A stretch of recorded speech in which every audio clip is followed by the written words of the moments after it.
അപ്പോൾ ഞാൻ എന്താ ഒരു യാത്ര പോയതിൻ്റെ കുറച്ച് വിശേഷങ്ങൾ നിങ്ങളെ കാണിക്കുന്നു കേട്ടോ. അപ്പോൾ യാത്ര ആരംഭിച്ചത് ദുബായിൽ നിന്നാണ്. അങ്ങനെ ദുബായിൽ നിന്ന് ഞാൻ പോകുന്ന ഒരു യാത്രയാണ് കേട്ടോ. അങ്ങനെ ദുബായിയുടെ ഇതെൻ്റെ റോഡാണ് കാണുന്നത്. അങ്ങനെ കാറിൽ ഞാൻ നേരെ ദുബായ് എയർപോർട്ടിലെത്തി. അങ്ങനെ ദുബായ് എയർപോർട്ടിലെത്തി. ഇന്ന് രാത്രി 12:30 ഫ്ലൈറ്റ് ഉള്ളത് കേട്ടോ.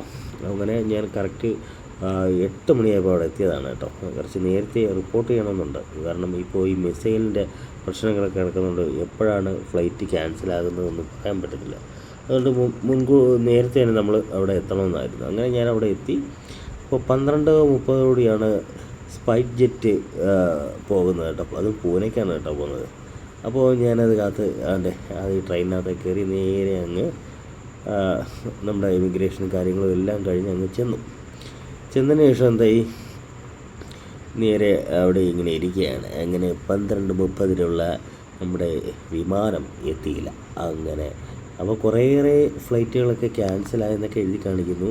അങ്ങനെ കുറേ പ്രശ്നങ്ങൾ. അപ്പോഴാണ് ഇതേണ്ട അവിടെ പെട്ടെന്ന് ഒരു അലാറം നമ്മുടെ ഫോണിലെല്ലാം അടിച്ചത്. വളരെ പെട്ടെന്ന് തന്നെ അപ്പോൾ പോലീസും ബന്ധപ്പെട്ട അധികൃതരും എത്തി.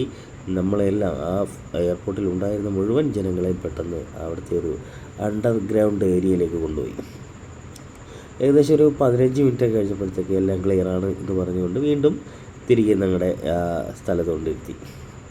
അപ്പോൾ 12:30 കഴിഞ്ഞു, 1:30 കഴിഞ്ഞു, 2:30 എടുക്കാറായപ്പോഴത്തേക്ക് നമ്മുടെ ഫ്ലൈറ്റ് വന്നു.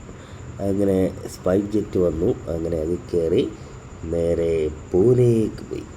അങ്ങനെ പൂനെയിലെത്തിയപ്പോൾ എനിക്കൊരു കാര്യം മനസ്സിലായി. അതായത് എനിക്ക് 2 മണിക്കൂർ ഇടവിട്ടാണ് അടുത്ത ഫ്ലൈറ്റ് ഉള്ളത്. അങ്ങനെ ഞാൻ വളരെ വേഗം തന്നെ പെട്ടെന്ന് എയർപോർട്ടിന് അകത്തേക്ക് കയറി അവിടുത്തെ കാര്യങ്ങളൊക്കെ കഴിഞ്ഞ് നേരെ ചെല്ലുന്നത് എനിക്ക് അടുത്ത പോകേണ്ട ഇൻഡിഗോയുടെ അടുത്താണ്. ആ ഇൻഡിഗോയുടെ അടുത്ത് ചെന്നപ്പോഴാണ് ഞാൻ അറിയുന്നത് ആ ഇൻഡിഗോ ഫ്ലൈറ്റ് എന്നെ കൂട്ടാതെ അവിടെ നിന്നും പോയെന്ന്. അപ്പോൾ ആകെ ഞാൻ പെട്ടു. അങ്ങനെ ഞാൻ നേരെ പിന്നെന്ത് ചെയ്തു, ഇൻഡിഗോയുടെ ഓഫീസുമായി ബന്ധപ്പെട്ടു. അവിടെ ചെന്നു. അപ്പോൾ അവരെന്നോട് പറഞ്ഞു, നിങ്ങൾ എടുത്തിരിക്കുന്ന ടിക്കറ്റ് റീഫണ്ടിങ് അങ്ങനെ കാര്യങ്ങളൊന്നുമില്ല. ഇനി നിങ്ങൾക്ക് അടുത്ത ഒരു റീഷെഡ്യൂൾ ചെയ്ത് തരാം. പക്ഷേ 3000 രൂപ നിങ്ങൾ ഫൈൻ അടയ്ക്കണം താമസിച്ചു വന്നതിന്. ഞാൻ പറഞ്ഞു എൻ്റെ കുഴപ്പമല്ലല്ലോ.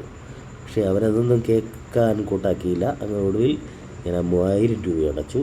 അങ്ങനെ രാവിലെ പോകേണ്ട ഞാൻ ഉച്ചവരെ ആ എയർപോർട്ടിൽ ഇരുന്നുറങ്ങി. അതിനുശേഷം ഉച്ചയായപ്പോഴത്തേക്ക് ഇന്ത്യയുടെ അടുത്ത ഫ്ലൈറ്റ് വന്നു. എങ്ങോട്ടാണ് അത് പോകുന്നത്? ബാംഗ്ലൂർ. അങ്ങനെ ഞാൻ ഇന്ത്യയുടെ ഫ്ലൈറ്റിൽ കയറി നേരെ ബാംഗ്ലൂർ വന്നു.